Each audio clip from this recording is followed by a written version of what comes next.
Um espectro ronda a Europa, o espectro do comunismo. É com essa frase que ninguém menos que Karl Marx e seu amigo Friedrich Engels abrem o Manifesto Comunista, uma obra absolutamente inescapável, essencial para se pensar a esquerda até hoje. Goste você ou não, concorde você ou não. Hoje eu vou apresentar essa obra, falar um pouco sobre o contexto dela, ler alguns trechos, apontar partes importantes dela, criar um rápido debate sobre ela, e isso é parte de uma nova série que estou tentando fazer aqui no canal, que eu vou chamar de Raízes da Esquerda, onde eu quero apresentar essas obras mais essenciais de uma forma didática, né, e de uma forma mais clara também, para ajudar as pessoas a lerem. Lembrando sempre que esse vídeo ele não substitui a leitura do livro. Eu quero incentivar as pessoas a lerem essas obras. Eu não quero aqui substituir a leitura. Combinado? Mas para que eu siga fazendo essa série, eu preciso da ajuda de vocês. Eu preciso que vocês curtam esse vídeo, se inscrevam no canal, compartilhem com quem vocês acham que vai gostar disso e, principalmente, eu preciso que vocês apoiem a campanha de financiamento do canal. Eu vou deixar o Pix na tela para vocês poderem contribuir, mas eu também vou deixar no comentário fixado uma campanha do Apoia-se, que vai permitir que eu consiga fazer esse canal crescer e abordar obras mais complexas. Inclusive, já estou pensando em fazer um vídeo, uma série de vídeos, abordando o Capital. Mas eu só vou fazer se o canal crescer, né? Então, eu preciso muito da ajuda de vocês, muito do apoio de vocês, tá bom? Então, beleza? Vamos começar? O Manifesto Comunista foi publicado às pressas. Marx, que na época estava em Londres, correu para terminar e entregar o manuscrito para ser publicado na última semana de fevereiro de 1848, porque havia acabado de explodir a chamada Revolução de Fevereiro na França, que foi uma entre várias revoltas que estouraram naquele ano por toda a Europa e que ficaram conhecidas como a Primavera dos Povos. Foi um período de intensa crise econômica que também levou a uma crise social muito grande e que eu vou abordar para ajudar a entender o contexto da obra para tornar a leitura mais rica. Haviam acontecido as guerras napoleônicas, apenas algumas décadas antes, e elas tinham provocado uma devastação sem precedentes no continente europeu. Depois que Napoleão foi derrotado, houve essa grande reunião entre os países para promover uma restauração conservadora que acabou servindo para combater os resultados, alguns avanços ali da Revolução Francesa. Algumas monarquias absolutistas foram restabelecidas, ainda que permitindo uma negociação maior entre os poderes. A fé cristã foi reafirmada, foi criada a Santa Aliança para combater a secularização da sociedade e conter o liberalismo, e foi estabelecido um princípio de equilíbrio diplomático entre as nações para que não houvessem mais guerras dentro do continente europeu. Isso, na verdade, gente, se mostrou muito importante, porque esses países, não precisando voltar a sua força militar diretamente um contra os outros, ainda que eles estivessem disputando em colônias, por exemplo, mas eles não precisavam se preparar-se para uma invasão por terra, né, que foi o que tinha acontecido na época do Napoleão. Então, o que aconteceu? Eles dispuseram de mais força para reprimir a própria população. E foi necessário, porque estouraram várias revoltas naquele século. O século XIX ele é habitualmente referenciado como um século de paz, mas preciso entender que é um século de paz entre os governos, porque dentro desses países estava acontecendo um monte de revolução, um monte de movimento popular, um monte de movimento de trabalhadores organizados. E estava tendo ali o princípio, o crescimento, a raiz ali do movimento socialista dos trabalhadores. Então, paz entre os estados, mas guerra desses estados contra os trabalhadores. Era isso que estava acontecendo. Só com esse rápido preâmbulo histórico que eu estou fazendo aqui, isso já enriquece muito a leitura de vocês, já ajuda vocês a pegarem várias nuances. Eu já fui de organização marxista, eu já trabalhei fazendo grupos de leitura do Manifesto Comunista e eu já esbarrei algumas vezes com algumas pessoas fazendo questionamentos no sentido do seguinte: mas parece que Marx está defendendo a burguesia, ele está falando bem da burguesia, ele está defendendo o liberalismo. Com isso que eu falei para vocês, dá para entender uma coisa: estava acontecendo um movimento de restauração do antigo regime, uma tentativa, né? Porque essa restauração, essa Santa Aliança, ela já estava se mostrando, inclusive, bem decadente. Ela não conseguia gerir essa sociedade que estava cada vez ficando mais complexa, a produção estava cada vez mais industrializada, esses elementos, essas ferramentas da antiga ordem absolutista não funcionavam. Mas é interessante perceber que havia esse inimigo, que o Marx e o Engels aqui eles vão chamar de os reacionários. E havia uma clara distinção entre esses reacionários e os liberais, e os burgueses. Então, esse livro aqui, ele está tentando fazer um movimento de bater ali nos reacionários, mas também de delimitar o comunismo desses ideais liberais, desses ideais burgueses. Agora veja, isso vai ser falado mais para frente, haviam outros socialismos que também defendiam uma espécie de retorno à ordem antiga, só que um retorno melhorado dessa ordem antiga, como se fosse possível estabelecer um socialismo a partir daí. E o que o Marx e o Engels estão querendo fazer também é situar o comunismo, o socialismo que eles defendem, né, no lado da modernidade, no lado do iluminismo, no lado das razões, né? Então, eles querem fazer esse duplo movimento. Eles estão se delimitando da burguesia, mas mostrando que eles podem fazer uma defesa mais radical dos ideais iluministas do que os liberais burgueses. Então, essa tensão que tem que ser observada no texto. Nessa época, já haviam vários movimentos operários que eram influenciados ali pelos ideais da Revolução Francesa e também por concepções que vinham de bem antes, que vinham lá na época das revoltas camponesas, até da Idade Média mesmo, né? Que defendiam essa ideia de um socialismo, de um comunalismo, né? De uma sociedade mais igualitária, de redistribuição da riqueza. E você já tinha assim, muitos grupos espalhados por toda a Europa discutindo isso, né?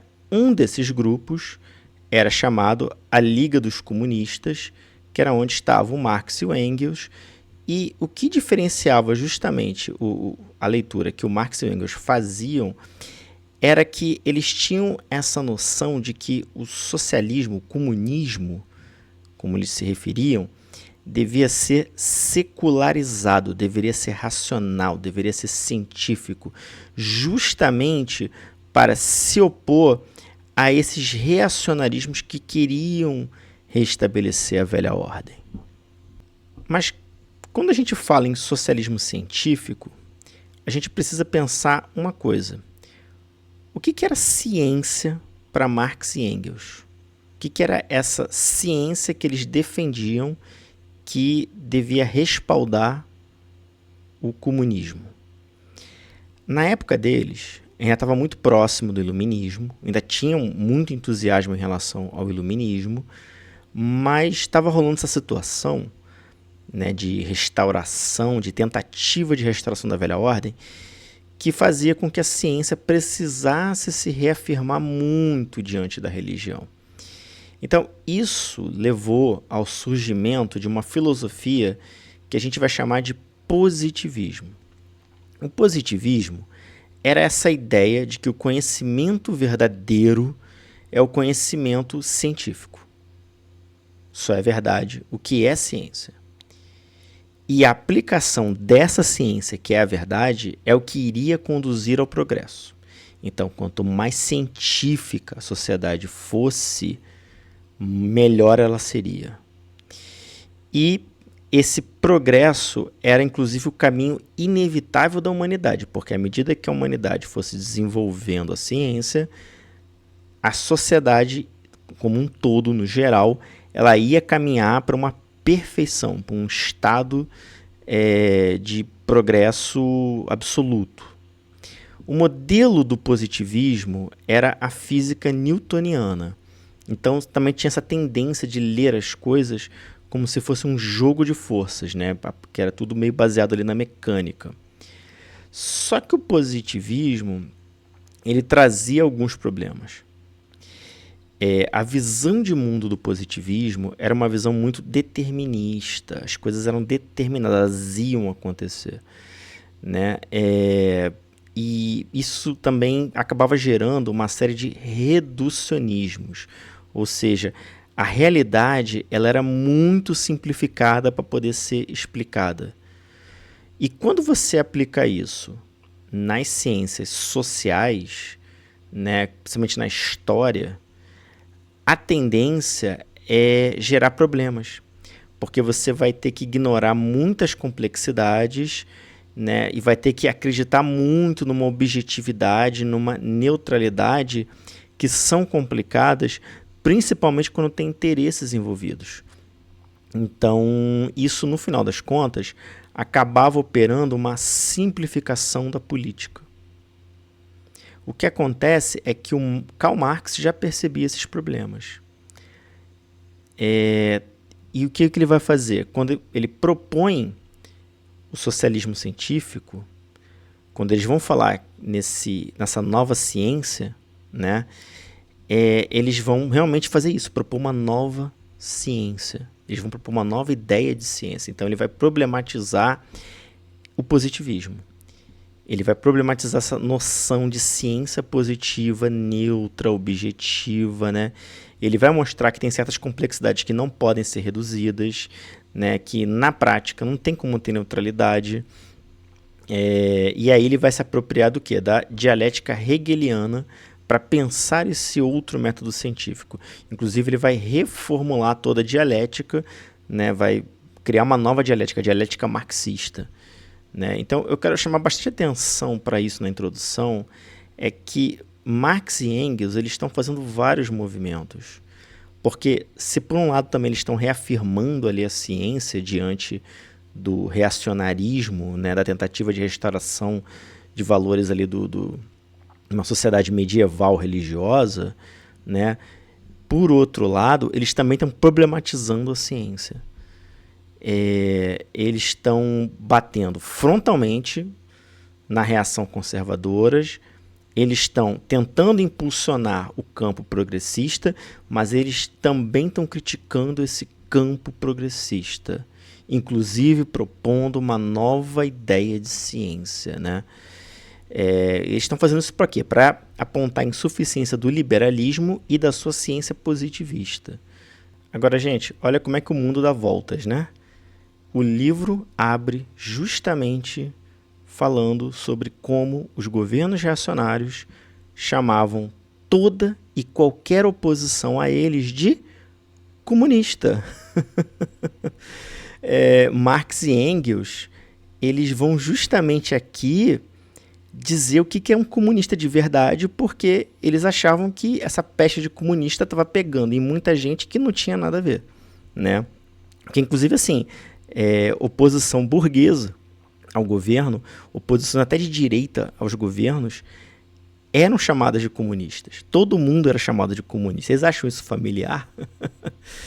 Bom, enfim, de certa forma o que eles respondem é que se realmente acham que a gente é comunista, a gente tem que ser comunista, né, para enfrentar eles, né? Então, um dos objetivos aqui do manifesto é justamente explicar o que é comunismo, né? Tentar traçar um padrão do que seria um comunismo mais eficiente, né? Um comunismo que realmente pudesse fazer frente a esses governos, né? Esse é o mote do manifesto. Na primeira seção do texto, ele trata da relação da burguesia com o proletariado e ele abre com essa explicação do que seria a luta de classes. E essa explicação é muito boa porque ela ajuda a gente a entender como funciona a dialética em Marx. Então, só para entender esse papo de dialética, vamos voltar no Hegel, que foi o modelo da qual o Marx tira isso. Para o Hegel, né, ele explicava o movimento da história como sendo um movimento do espírito, do Geist. O que acontece? Esse espírito estava em busca do saber absoluto, da compreensão total do mundo. Estou simplificando aqui muito, tá, gente? Mas só para pegar a ideia. Então, como é que funcionava isso? Havia aquela posição inicial, aquele saber inicial. Mas aquele saber inicial, ele esbarrava em um conflito, uma negação, né? Algo que não estava contemplado ali. Dentro da visão hegeliana, esse conflito só ia ser resolvido, essa contradição, quando fosse produzido um saber que superasse aquela posição inicial, que englobasse aquele elemento que trazia aquela contradição. Esse saber seria um saber mais complexo. Então, note uma coisa. Nessa visão hegeliana, os saberes eles sempre evoluiriam para uma maior complexidade. De certa forma, esse princípio se aplicaria a todas as esferas da sociedade. Então, segundo essa noção, por exemplo, a sociedade, os estados, eles evoluiriam sempre para estados de maior complexidade. O Marx, o que ele vai fazer? Ele vai pegar essa mesma lógica, mas ele vai transpor para a questão da luta de classes. Porque desde a antiguidade as sociedades são divididas em classes sociais, sempre com uma hierarquia. Uma classe governa e outra obedece. Mas essa condição social esbarra em contradições que vão gerar conflitos entre essas classes. Essas contradições vão evoluir, vão produzir revoluções e essas revoluções vão derrubar aquela ordem social que produziu aquele sistema de classes e vão colocar uma outra ordem social mais avançada, mais progressista, onde aquele conflito de classes ali não vai ter mais. Só que, ao longo da história, o que Marx vai observar é o quê? É que sempre, né, saía de um tipo de sociedade de classe para outro tipo de sociedade de classes. Então, no manifesto, eles vão descrevendo, né, tudo a partir dessa lógica. Em Roma tinham os patrícios, os cavaleiros, os plebeus, os escravos. Mas aí ocorrem as revoltas, né, enfim, o império entra em colapso, ele cai, vem a Idade Média, surge uma sociedade com senhores, vassalos, mestres de corporação, aprendizes e servos. Né? Sempre dentro de cada uma dessas classes você pode encontrar uma outra gradação de classes. Mas o fato são sempre classes que estão se opondo umas às outras. Né? Uma classe se opõe, né, à outra, manda na outra. Né?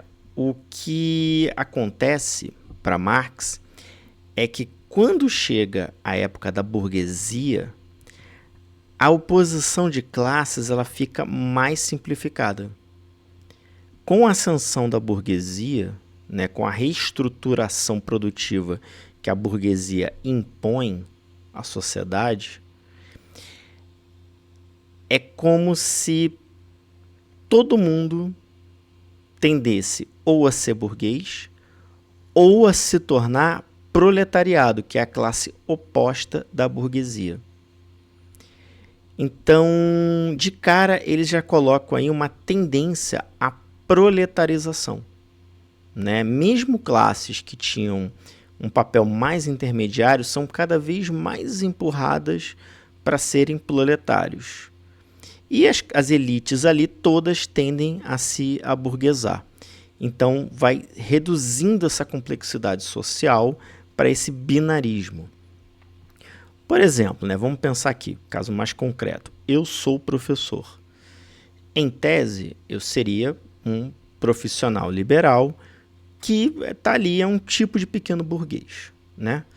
Só que eu trabalho numa escola pública ainda por cima.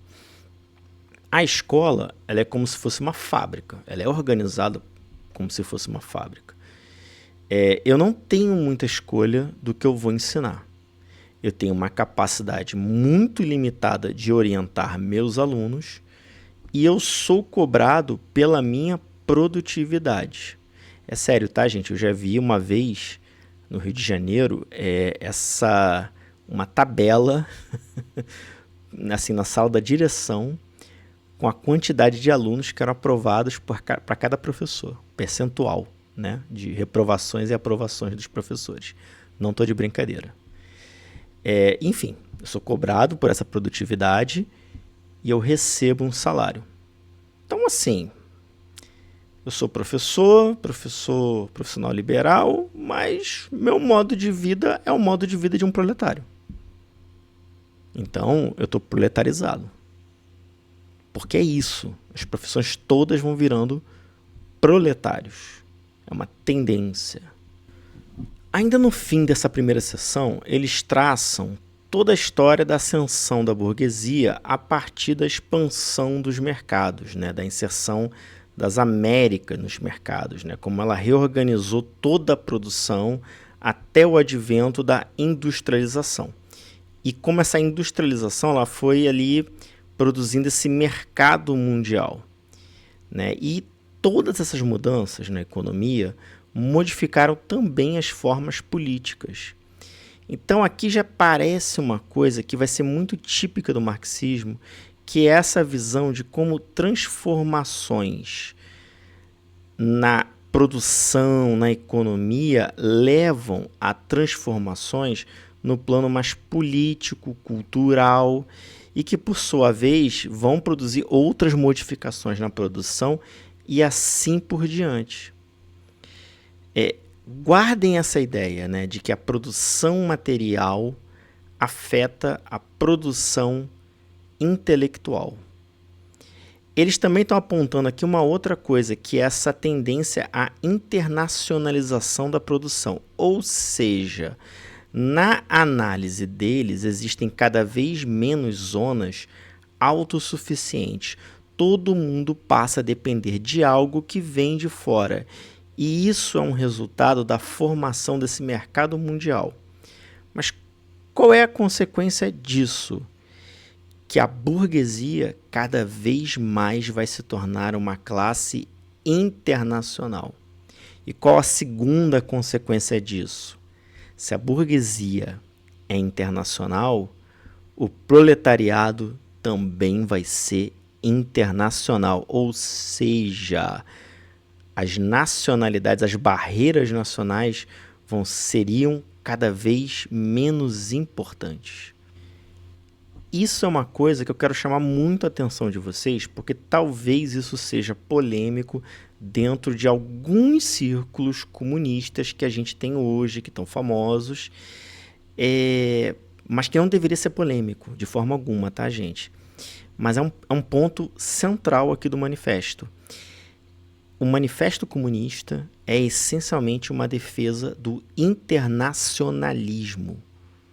Marx e Engels eram descrentes em relação a nacionalismo. Eles achavam que qualquer nacionalismo ia se tornar inviável a médio e longo prazo, porque toda economia já se organizava internacionalmente. Gente, essa previsão deles, isso não é pouca coisa. Se vocês pararem para pensar, o século XIX era o século dos nacionalismos. Essa ideologia nacionalista, isso estava no ápice na época deles. Mas eles já estavam vendo que isso não ia se sustentar, né? Eles estavam antevendo a globalização lá no século XIX. Inclusive, eles entendem que seria justamente o desenvolvimento dessa economia industrial que ia trazer o colapso do nacionalismo burguês. E por isso mesmo, cada vez mais a burguesia ia tentar travar o desenvolvimento para poder segurar esse seu poder nacional, que inclusive a gente pode observar ainda hoje, né, essa tendência em modelos econômicos aí pós-industriais que são extremamente financiarizados. Essa financiarização, gente, da economia é uma forma de travar o desenvolvimento da produção. Porque onde tem indústria, tem proletariado. Isso não é interessante para a burguesia. Ter muito proletariado, muito desenvolvido. Isso é uma coisa que, olha só, está no Manifesto Comunista. Lá em 1848, Marx e Engels estão já prevendo isso daí. Isso é muito bom. Isso é muito interessante, tá? A aposta que Marx e Engels fizeram era de que o proletariado queria tocar a produção, queria tocar o desenvolvimento, né? Eles descrevem todo o processo de alienação que os trabalhadores passaram desde a Idade Média e mostram como isso resultou na pauperização do proletariado e como isso os empurra cada vez mais a ter que lutar pela própria sobrevivência. Então o proletariado ele vai se tornando uma classe guerreira. E na visão que está expressa no manifesto, à medida em que essas contradições do trabalho se desenvolvem, a tendência é que também se desenvolvam as formas de luta. Ou seja, o avanço dialético aqui é que o desenvolvimento da burguesia produz a contradição da pobreza da classe trabalhadora. Quanto mais rico fica a burguesia, mais pobre fica o trabalhador. E a superação dessa situação é a organização da luta dos trabalhadores. Ou seja, os trabalhadores vão lutar para combater essa pobreza. Então, eles descrevem como os trabalhadores começam a resistir, né? Primeiro, isolados, né? Um trabalhador às vezes reclamando na fábrica, outro ali e tal. Aí eles passam a se unir nesse espaço da fábrica.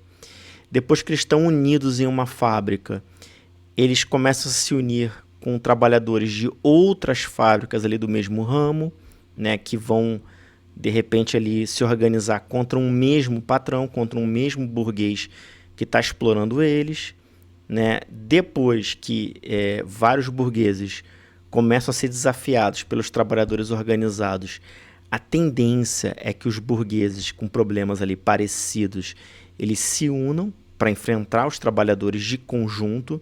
Então como é que eles vão fazer isso? Aprovando leis, usando a repressão do Estado.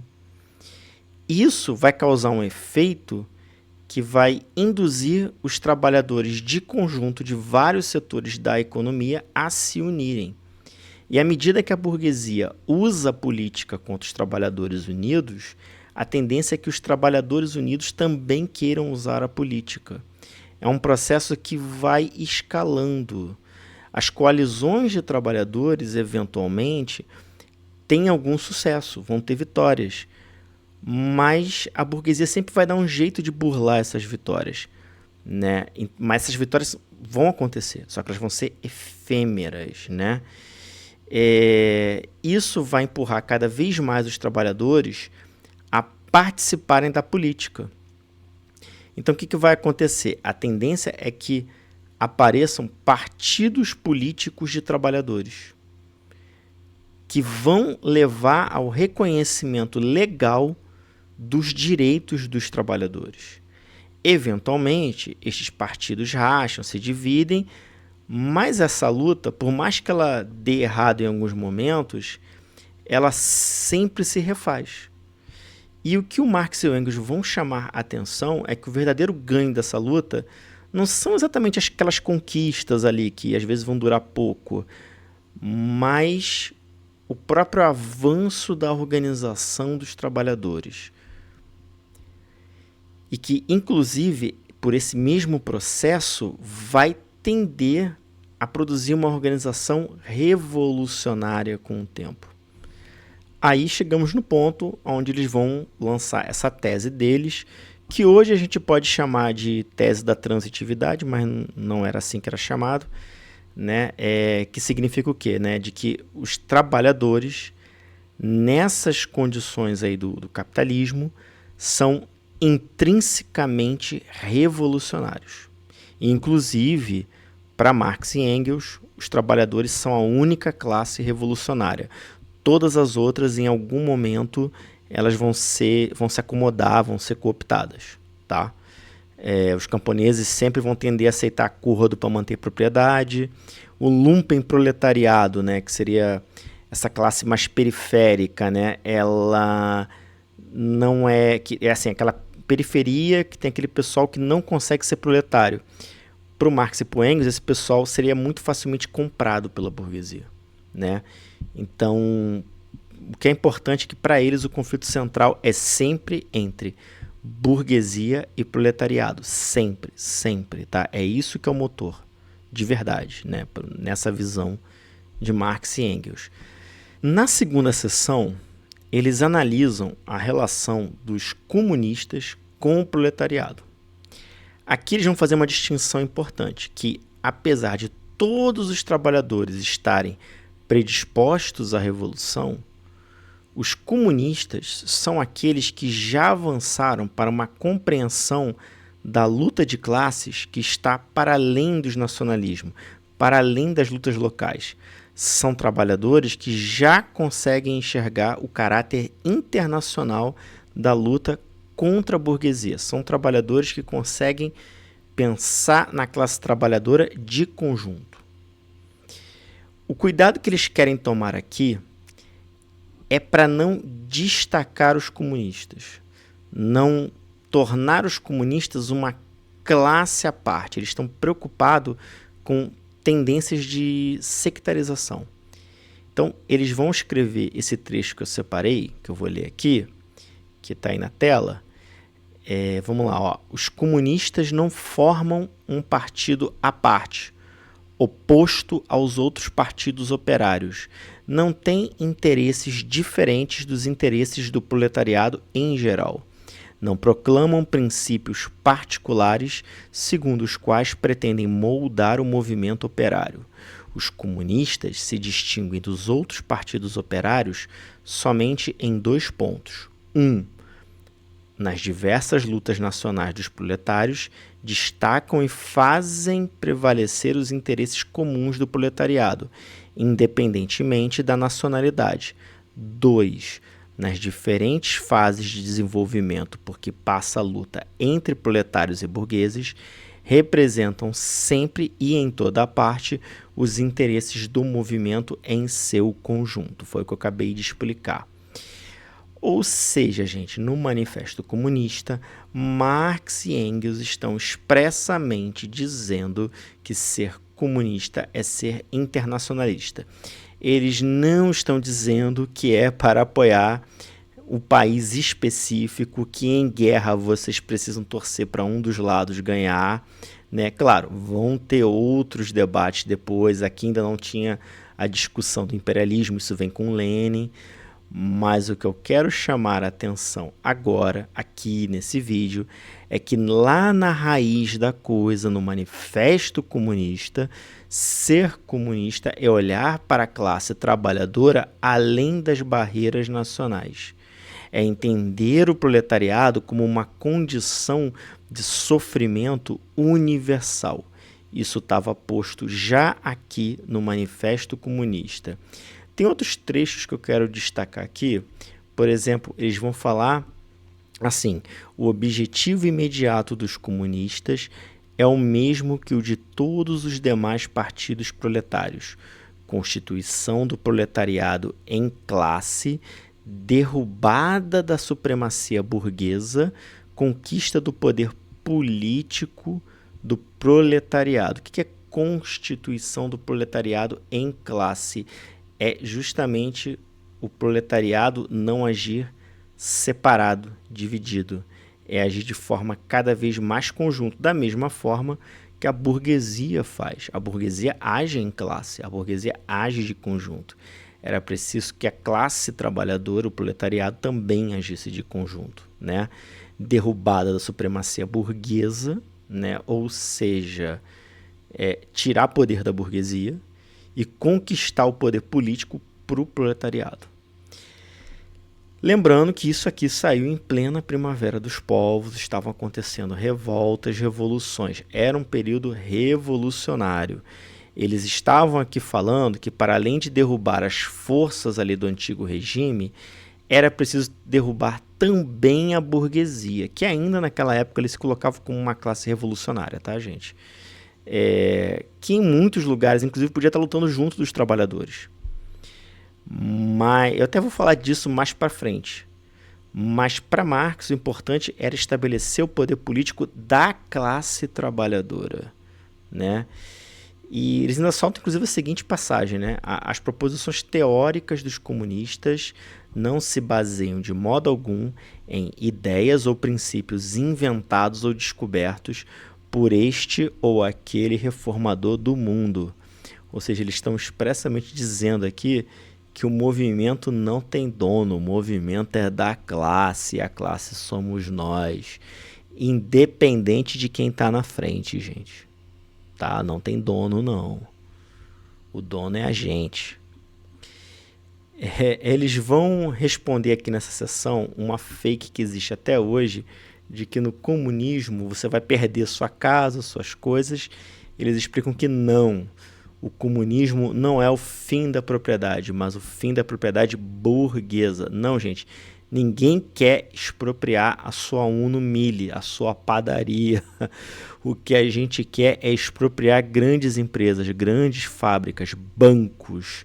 É a supressão da propriedade privada, sim, mas entendendo que é a propriedade nos moldes burgueses. Porque a propriedade nos moldes burgueses é o capital. E o capital, o que é? É essa propriedade que explora o trabalho. É um poder social. Eles vão explicar aqui que o capital ele se opõe ao trabalho. O que acontece? O Marx ainda não tinha escrito o Capital, o livro O Capital, né? Ele já tinha alguma noção de algumas coisas, mas muito do modelo teórico dele ele ainda estava desenvolvendo.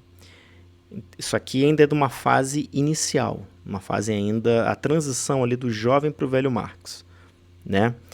Mas nessa fase aqui, tanto ele quanto Engels, ele já tinham uma clara noção de que a economia capitalista girava em torno de retirar valor do trabalho e usá-lo para aumentar o capital. Ou seja, o capital ele parasita o trabalho.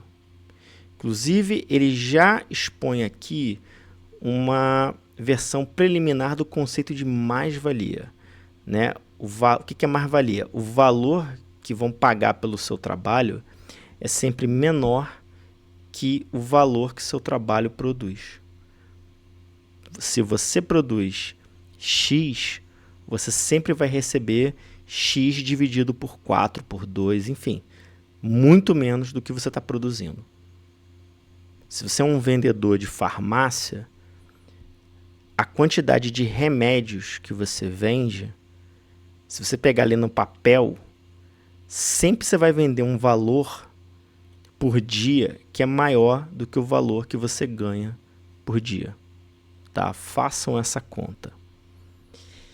É legal aqui também que eles trazem, né, uma definição de comunismo, que embora esse tema do que é o comunismo nunca fique muito fechado, tá, no marxismo, mas é interessante guardar isso que eles estão trazendo aqui, porque esse debate, enfim, ele vai evoluindo, né, ele vai aparecendo.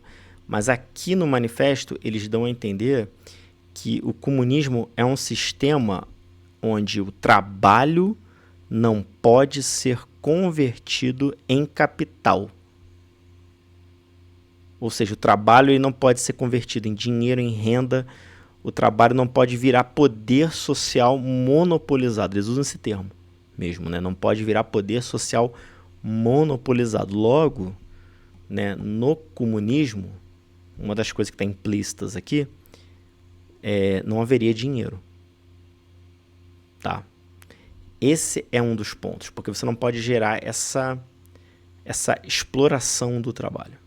Eles também vão rebater aqui aquela velha crítica, né, de que o comunismo é contra a família. Eles falam que é contra a concepção burguesa de família, né, contra a família burguesa, né, que é onde as crianças são posse dos pais. Vale lembrar, né, que na época deles, o trabalho infantil comia solto, os pais exploravam mesmo os filhos, né? Isso quando, assim, eles não estavam ausentes, né? E os filhos, assim, se criavam, né? Os moleques cresciam largado. Então, também para eles, tinha esse componente, eles colocam aqui no manifesto, né? De que, na prática, esse modelo de família burguesa, ele já era uma impossibilidade para a maioria dos trabalhadores. Não dava para ter essa família burguesa, né? Então... E tem uma coisa, né, que eu quero colocar aqui também. Embora eles não citem diretamente, eu sinto aqui um eco do feminismo que já existia também nessa época como um movimento organizado. E o feminismo ele atacava também essa noção patriarcal da família, onde o pai tinha todo o poder sobre os outros membros da família. Esse debate já é antigo, inclusive, né? Enfim, então, eu acho que, embora eles não citem isso aqui diretamente, mas eu acho que tem uma influência, sim, desses debates feministas que estavam acontecendo.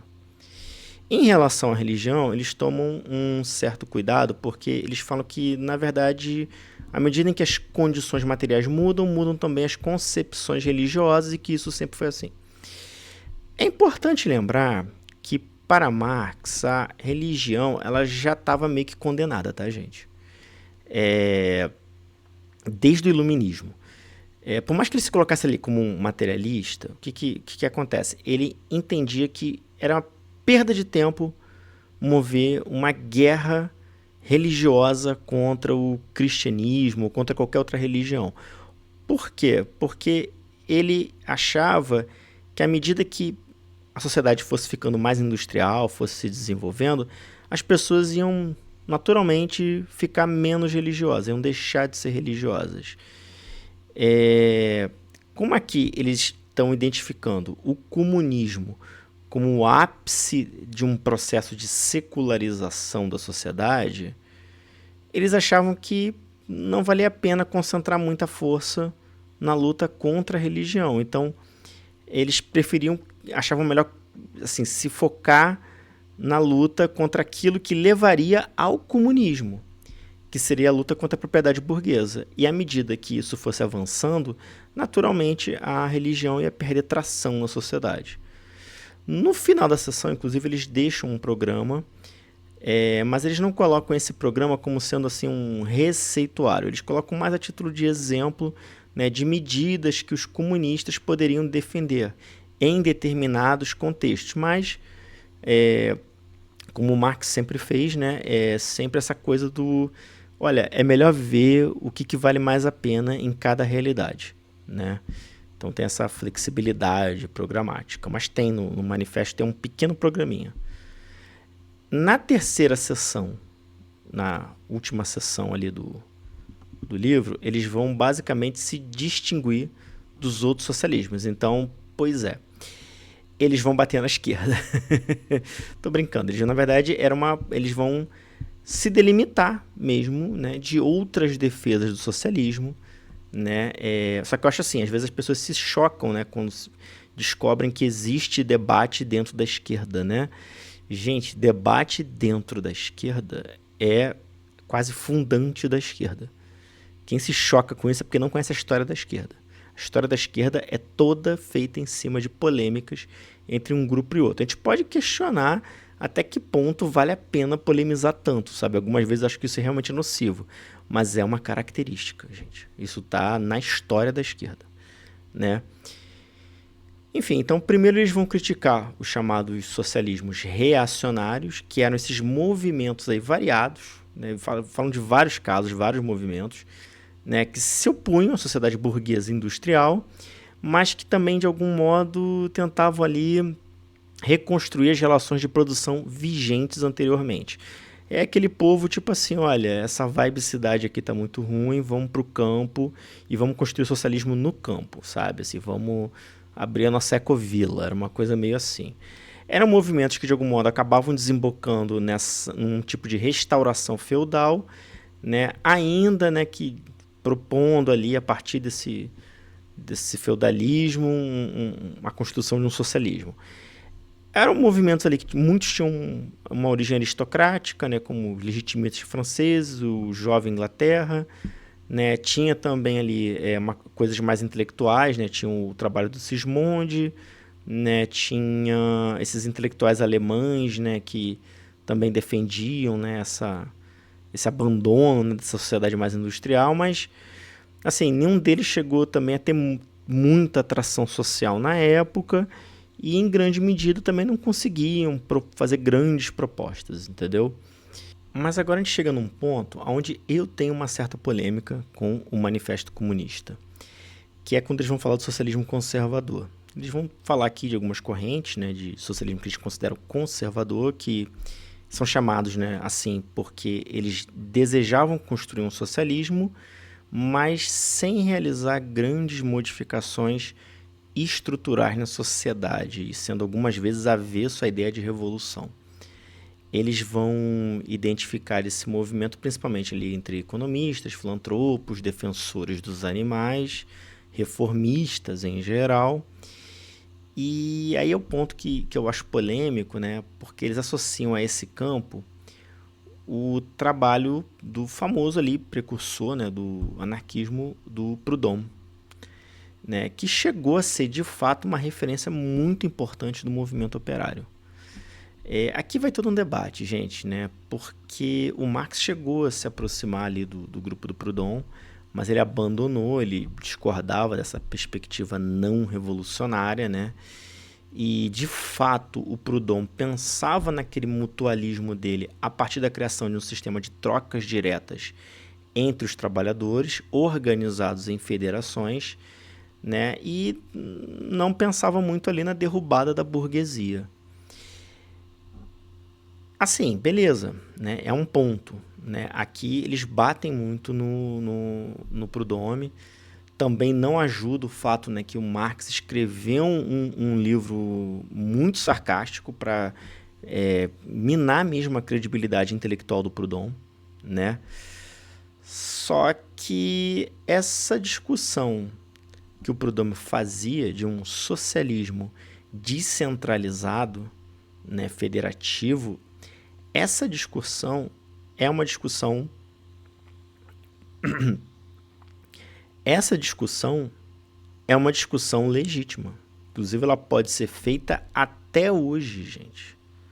Né? Isso é um debate que eu acho que vale a pena. Tem algo ali no Proudhon que eu acho que vale a pena da gente discutir. Né? E aí, o que acontece? Né? Hoje, você pegar... A galera que se referencia mais no anarquismo vai tender a defender o Proudhon nisso aí. E o pessoal que se referencia mais no marxismo vai criticar ele como sendo utópico, né, por abandonar a defesa da revolução e meio que vai descartar o cara. Eu acho que eu fico no meio dos dois, sabe? Porque realmente tem um problema, eu acho que o Proudhon, ele é um cara de uma outra época, ele ainda estava pensando ainda num modelo ali industrial nascente, né? O Marx e o Engels, eles estão vendo já o modelo industrial desenvolvido, acho que eles estão fazendo uma leitura mais atualizada realmente. Eles veem que não dá para se construir um socialismo sem derrubar, né, o capitalismo, mas não quer dizer que o Proudhon não tivesse nenhuma contribuição, sabe? Eu acho que descartar... Inclusive, é uma tendência de muitos marxistas descartar, né, toda a discussão do anarquismo ali como se fosse tudo muito utópico. E eu acho que a gente não pode... eu acho isso muito problemático, sabe? Por fim, eles vão criticar os chamados socialismos críticos utópicos, né, de Fourier ou em Saint-Simon, por serem excessivamente reformistas e também por tirarem o foco da organização da classe trabalhadora.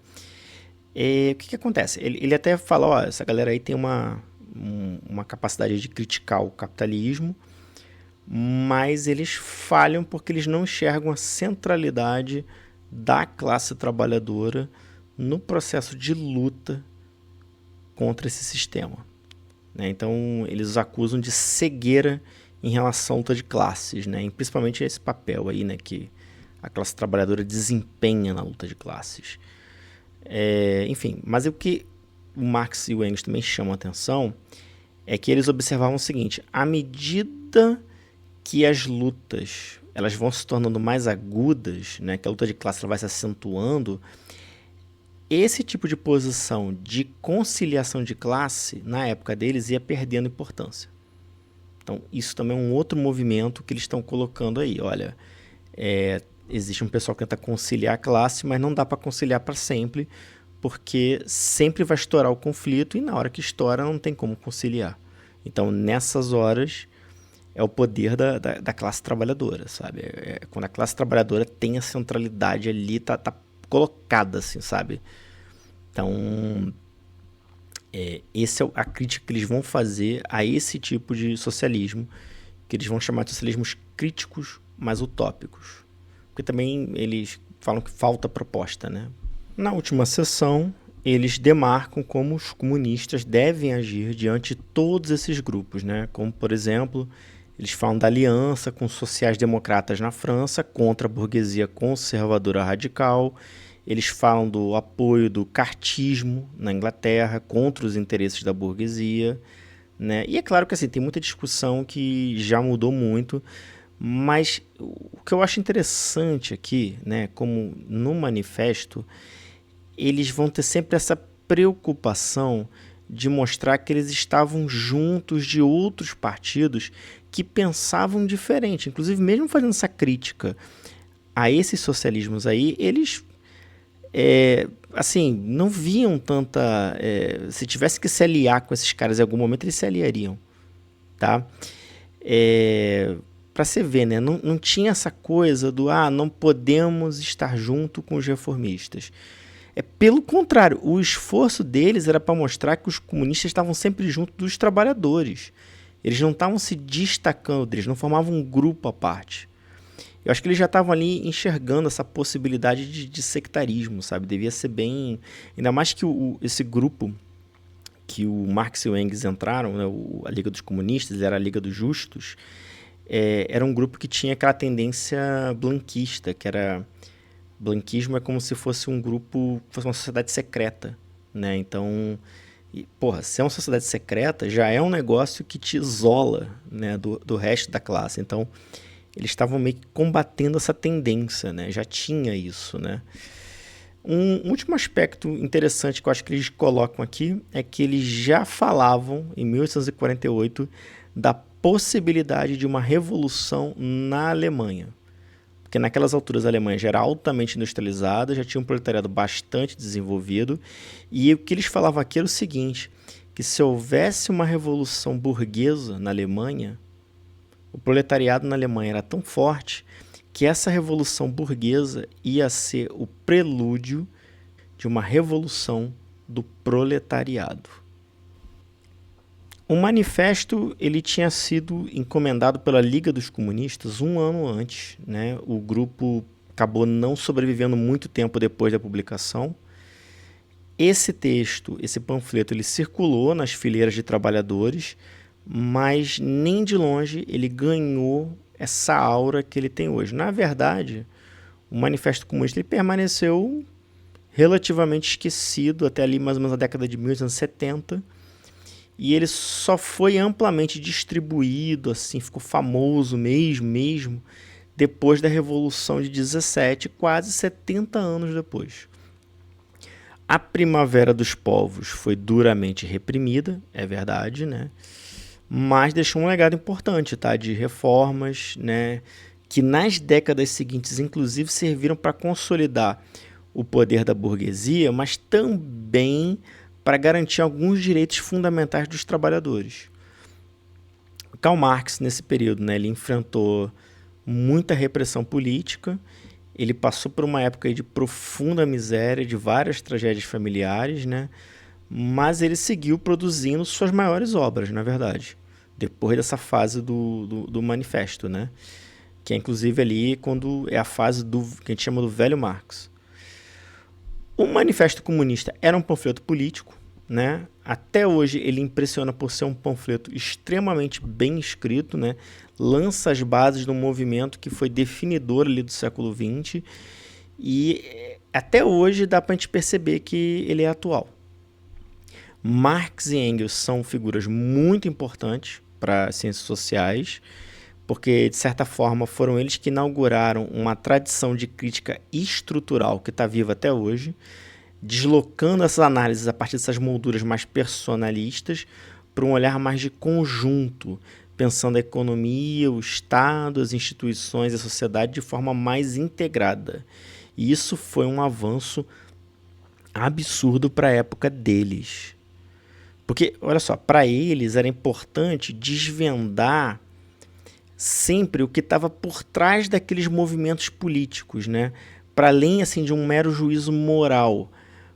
Para eles, para o Marx e para o Engels, tá muito claro o seguinte: as pessoas só tomam certas decisões porque estão inseridas em uma série de condições estruturais, de economia, de política, de produção, que levam elas a tomarem as decisões. Então, para você mudar a sociedade, você não é tanto um trabalho de mudar as pessoas, né? Porque não é o que eles vão acusar aí de idealismo, mas é esse trabalho de mudar as condições estruturais onde as pessoas estão inseridas. Porque mudando a estrutura, você muda, você transforma a sociedade. Isso é o que tem de mais revolucionário no trabalho deles. Mas também é possível problematizar algumas coisas. Marx e Engels eram homens de seu tempo, e mesmo que eles problematizassem a ciência do seu tempo, eles ainda vão ter essa visão muito teleológica, muito determinista dos processos sociais.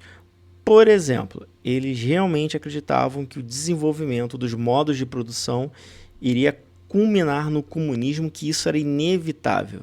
Assim como também era inevitável que a organização da classe trabalhadora eventualmente iria levar à derrubada da burguesia.